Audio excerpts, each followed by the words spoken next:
Assalamualaikum warahmatullahi wabarakatuh. Halo semuanya, perkenalkan nama saya Salsa Rizkiana, mahasiswa Universitas Singapura Bangsa Karawang, Fakultas Keguruan dan Ilmu Pendidikan, Program Studi Pendidikan Matematika kelas 3B dengan NPM 201063 1050 100. Pada kesempatan kali ini saya ingin membuat video ulangan tengah semester pengelolaan pendidikan yang diampu oleh Bapak Dr. Haji Dadang Rahman Munandar MPD.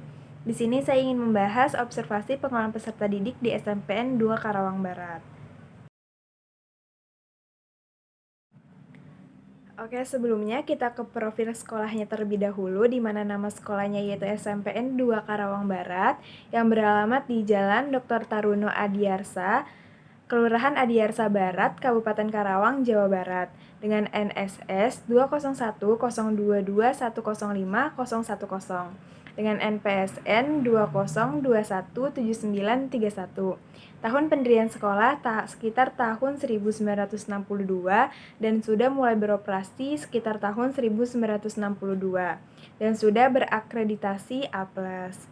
Nah, di sini kita akan membahas bagaimana dari sistem pendaftaran peserta didik di SMPN 2 Karawang Barat hingga peserta didik tersebut lulus dari SMPN 2 Karawang Barat. Oke, kita langsung saja ke pembahasan.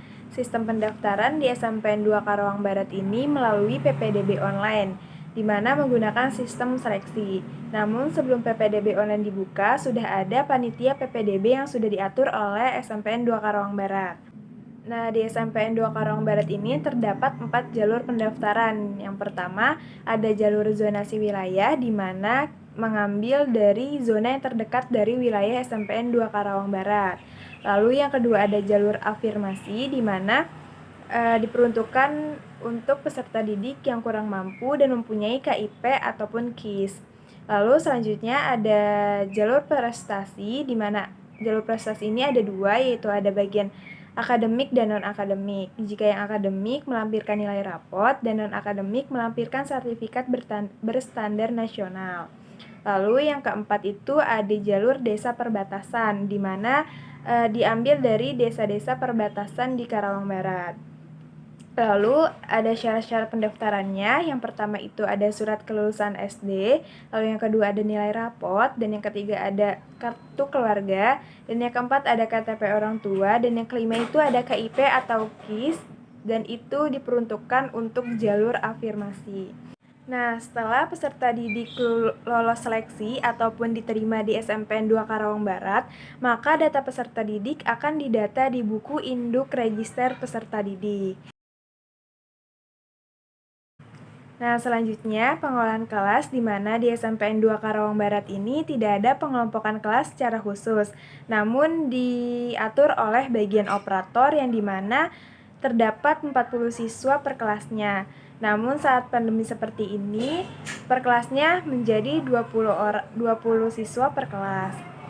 Nah, selanjutnya ada kedisiplinan, di mana siswa di SMPN 2 Karawang Barat ini kedisiplinannya sudah diatur di tata tertib dan ada pun klasifikasi pelanggaran dan sanksi siswa, di mana tata tertib dan pelanggarannya ini sudah terpajang di depan sekolah agar siswa tersebut bisa melihat tata tertib dan pelanggarannya. Nah, saat pandemi seperti ini, kita harus menerapi protokol kesehatan, di mana siswa SMPN 2 Karawang Barat ini jika tatap muka menggunakan masker, menjaga jarak, dan menjauhi kerumunan.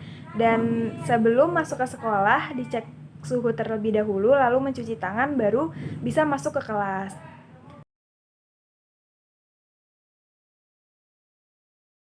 Oke, kita lanjut ke proses pembelajaran, di mana proses pembelajaran di SMPN 2 Karawang Barat ini sama seperti sekolah derajat lainnya, yaitu menggunakan sistem pembelajaran berdasarkan jadwal yang sudah diatur oleh pihak sekolah. Namun di masa pandemi seperti ini yang sudah saya jelaskan tadi, terdapat tadinya 40 siswa per kelas dan sekarang 20 siswa per kelas, yaitu dibagi dua sesi. Sesi pertama itu dari jam 7 sampai dengan jam 10 dan sesi kedua itu dari jam 10 sampai dengan jam 1. Nah, jadwal mata pelajarannya pun berubah setiap 3 hari sekali yang akan diinformasikan melalui grup WhatsApp. Nah, di sini ada gambarnya. Ada jadwal tatap muka, di mana di kotak kuning itu terdapat tidak terdapat pembelajaran tatap muka, yaitu pembelajaran secara daring. Dan selanjutnya ada daftar absen, di mana absen-absen peserta didik akan didata di buku tersebut. Lalu ada agenda kelas, di mana setiap pelajaran akan tertulis di buku agenda kelas. Dan ini untuk proses pembelajaran tepat waktu dan disiplin. Lalu selanjutnya itu ada evaluasi pembelajaran, di mana sama seperti sekolah derajat lainnya, yaitu ada ulangan harian baik secara lisan maupun tulisan. Ini tidak ada secara khusus, terserah guru mata pelajarannya. Lalu ada ulangan tengah semester. Nah, ini baru serentak dari mulai kelas 7, 8, dan 9, di mana diadakan di pertengahan semester. Lalu yang selanjutnya ada ujian semester di akhir semester, sama seperti UTS, serentak dari kelas 7, 8, dan 9. Dan jika peserta didik tidak memenuhi KKM, maka diadakan kegiatan remedial yang akan didata di buku kegiatan remedial peserta didik yang terdapat pada gambar tersebut. Nah, selanjutnya ada bentuk mutasi, di mana mutasi peserta didik di SMPN 2 Karawang Barat ini dengan cara mengajukan surat keluar yang sudah ditandatangani oleh orang tua dan peserta didik ini ke sekolah, dan sekolah itu berhak menanyakan mengapa peserta didik ini keluar ataupun pindah dari SMPN 2 Karawang Barat ini. Jika memang alasannya sudah tepat, maka akan disetujui oleh pihak sekolah, dan data dipodiknya akan dicabut di SMPN 2 Karawang Barat. Dan selanjutnya ada ekstrakurikuler dan intrakurikuler di SMPN 2 Karawang Barat, yaitu cukup banyak ekstrakurikulernya, antara lain ada pramuka, PMR, voli, futsal, basket, tari, sains, dan taekwondo. Dan bentuk intrakurikuler di SMPN 2 Karawang Barat ini yaitu diadakannya bimbel mata pelajaran khusus pelajaran matematika.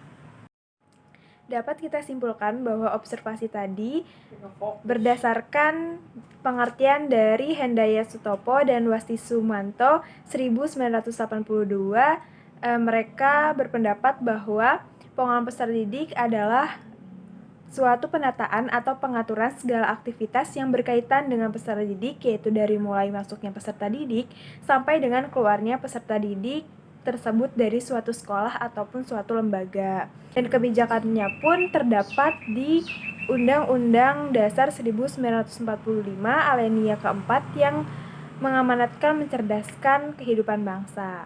Sekian dari saya, apabila banyak kesalahan mohon maaf. Wabillahi taufiq wal hidayah. Wassalamualaikum warahmatullahi wabarakatuh.